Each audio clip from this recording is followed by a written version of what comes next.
महागठबंधन का जो मीटिंग था उसमें उनको नहीं बुलाया गया था। इसलिए नहीं बुलाया गया था कि पता चल गया था हम लोग को पहले कि ये घूम रहे हैं इधर उधर, तो उस कारण से हम लोगों ने उनको नहीं बुलाया कि वहाँ की जितनी भी बातें होंगी जाके इधर लीक करेंगे। छोटे मोटे लोग आते जाते रहते हैं, छोटी पार्टियाँ बनती रहती हैं, आते जाते रहते हैं, उसका कोई बहुत वैल्यू नहीं रहता है। वोट ऑफ परसेंट उनका 002%, 001% भी नहीं रहता है। नमस्कार, न्यूज़ फॉर देख रहे हैं आप। मैं हूं आपके साथ धीरज सिंह। पूर्व मुख्यमंत्री और हिंदुस्तानी अवाम मोर्चा सेकुलर के संरक्षक जीतन राम मांझी आज दिल्ली दौरे पर रहेंगे। कल उनकी मुलाकात गृह मंत्री अमित शाह से हो सकती है। हमारे साथ है जेडीयू के राष्ट्रीय महासचिव हर्षवर्धन सिंह जी। सर, जीतन राम मांझी आप लोग से अलग होने के बाद अब वो आगे की प्रक्रिया अपनाने लगे हैं, जल्द वो एनडीए में शामिल हो सकते हैं। कुछ नुकसान होगा महागठबंधन को? देखिए, हम लोगों को पहले ही पता चल गया था कि वो इस तरह का काम करेंगे, इसीलिए उनको महागठबंधन का जो मीटिंग था उसमें उनको नहीं बुलाया गया था। इसलिए नहीं बुलाया गया था कि पता चल गया था हम लोग को पहले कि ये घूम रहे हैं इधर उधर, तो उस कारण से हम लोगों ने उनको नहीं बुलाया कि वहाँ की जितनी भी बातें होंगी जाके इधर लीक करेंगे।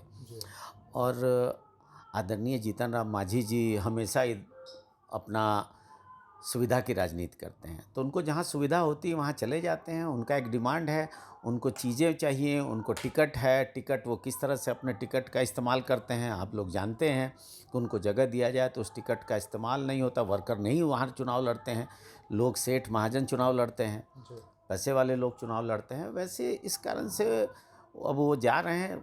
अभी पूरा खाली है, बीजेपी के पास बहुत जगह है, बीजेपी सीटें बांट सकती है, तो हो सकता है इस उम्मीद से उनके साथ चले गए हों। उनको थोड़ी उन्होंने जाते वक्त कहा कि उनके पुत्र ने कि नीतीश कुमार जैसा ऐसा नेता हमने नहीं देखा, बिहार में ना होगा।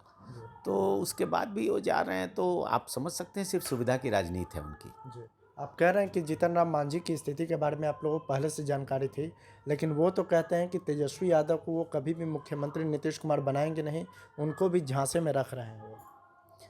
अब तेजस्वी यादव को मुख्यमंत्री नीतीश कुमार बनाएंगे कि नहीं, आप बाहर जाके ये बात कर रहे हैं। उसी समय बोलना चाहिए था ना जब साथ थे आप, और ये बोल के जाना चाहिए था कि नहीं बनाएंगे इसलिए हम जा रहे हैं, तो बात समझ में आती थी। जाने के बाद आप ये बात कर रहे हैं, आप ये चाहते हैं कि आपके बातों से आदरणीय तेजस्वी यादव और आदरणीय नीतीश कुमार जी में डिस्प्यूट हो जाए, कोई बात आ जाए, तो ऐसा होने वाला नहीं है। ये गठबंधन बहुत मजबूत है, और किसी के छोटे बड़े भाषण से, किसी की बड़ी बात से, क्योंकि वो मुख्यमंत्री रहे हैं हमारे प्रदेश के, तो मैं उनकी इज़्ज़त करता हूं, इसलिए मैं बहुत बोलूँगा नहीं, लेकिन बहुत ऊँची बातें करने लगे हैं आज के राजनीति में लोग।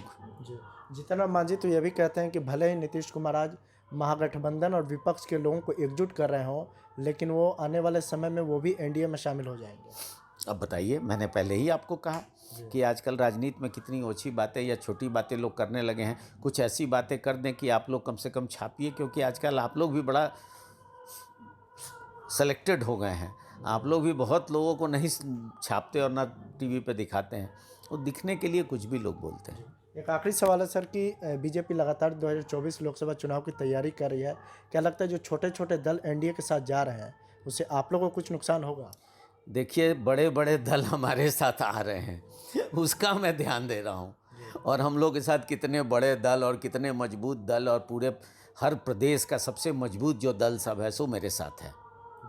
आप देख लीजिए, पूरे हर देश के जितने प्रदेश के मजबूत दल हैं हमारे साथ लड़ रहे हैं। छोटे मोटे लोग आते जाते रहते हैं, छोटी पार्टियां बनती रहती हैं, आते जाते रहते हैं, उसका कोई बहुत वैल्यू नहीं रहता है। वोट ऑफ परसेंट उनका 002%, 001% भी नहीं रहता है, इसलिए उसके कोई वैल्यू नहीं देते हम लोग उन लोगों के साथ हैं। और विपक्ष एक हो रही है, विपक्ष ताकतवर हो रही है, और विपक्ष सिर्फ इसलिए नहीं कि जनता ने विपक्ष को एक किया है, जनता चाहती है कि विपक्ष एक हो और इस दुर्दांत शासन से लोग का अंत हो, इसलिए सारे लोग एक हो रहे हैं।